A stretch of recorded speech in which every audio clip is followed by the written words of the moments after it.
2003 साली जरांगे काँग्रेस पक्षात सक्रिय, मग राजकारणाशी संबंध नाही हे कसे म्हणता? सक्रिय राजकारण जमले नाही म्हणून मराठा आरक्षणात उडी, या आरोपात किती तथ्य? स्वर्गीय अण्णासाहेब पाटील, अण्णासाहेब जावळे, काकासाहेब शिंदे यांची नावे जरांगे यांच्या तोंडी का नाहीत? आरक्षण भेटत होतं असं वाटत असतानाच अचानक आंदोलन थांबवण्याचा निर्णय का? नेमकं घडलंय का?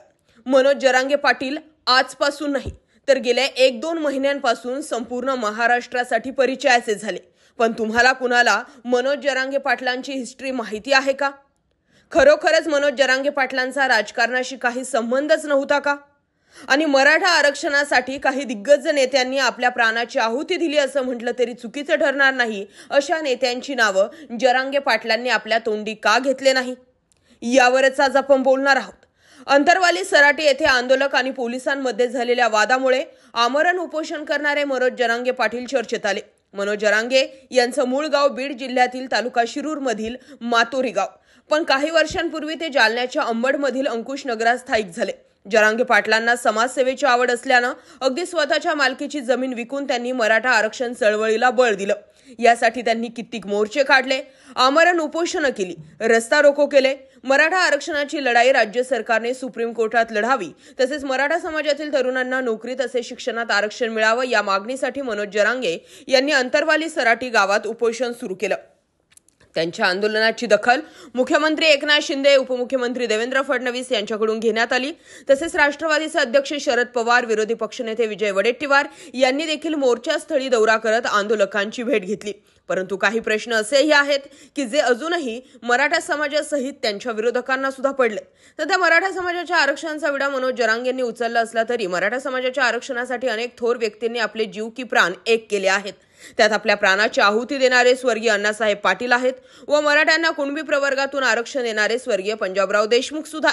अलीकडच्या काळात जर मनोज जरांगे यांची छत्रपती शिवाजी महाराज आणि डॉक्टर बाबासाहेब आंबेडकर यांच्यासोबत तुलना केल्याचं आढळून आलं। जरांगेंनी स्वतःला मी शिवाजी महाराजांचा शेवटचा मावळा आहे असं संबोधित केलंय। हे सर्व पाहता सत्तेची हवा त्यांच्यावर हवी होऊ लागली का, असा प्रश्न देखील आता पडू लागला। युवक काँग्रेसमधून त्यांनी सुरुवात केली। माझा कुठल्याच राजकीय पक्षाशी संबंध नाही असं जरी मनोज जरांगे पाटील सांगत असले तरी त्यांची सुरुवात काँग्रेस पक्षामधून झाली। त्यांच्याकडे तेव्हा युवक काँग्रेसचे जिल्हाध्यक्ष पद देखील होते। पुढे ते काँग्रेस पक्षात फारसे रमले नाही आणि त्यांनी काँग्रेसची फारकत घेऊन शिवबा संघटनेची स्थापना केली।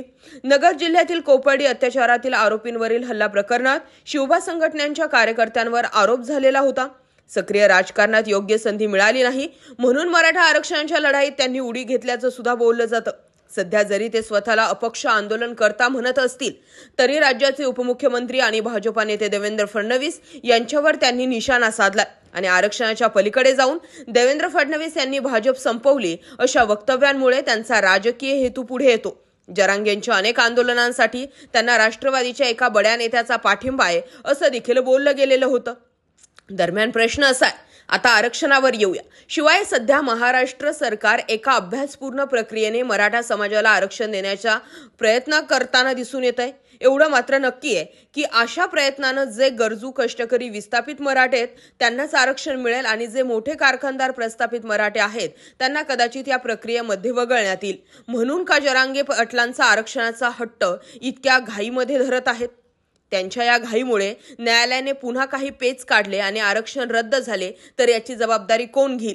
दरम्यान 50हून अधिक आंदोलनं केलेली आहेत परंतु जरांगे पाटलांच्या हाती सुद्धा काहीच लागलेले नाही। एकंदरीत जर बघितलं तर सध्या मनोज जरांगे पाटील यांच्यावर छत्रपती संभाजीनगर येथील गॅलेक्सी हॉस्पिटलमध्ये उपचार सुरू आहेत। थोड्याच दिवसात पुन्हा एकदा त्यांचा महाराष्ट्र दौरा सुरू होतोय। नुकताच घडलेल्या ग्रामपंचायत निवडणुकींमध्ये मराठा समाज अधिक असलेल्या भागांमध्ये युती सरकारला मोठा विजय मिळालेला आहे। या पार्श्वभूमीवर पुढे दौऱ्याला कसा प्रतिसाद मिळतो हे पाहणं सुद्धा महत्त्वाचं ठरणार आहे।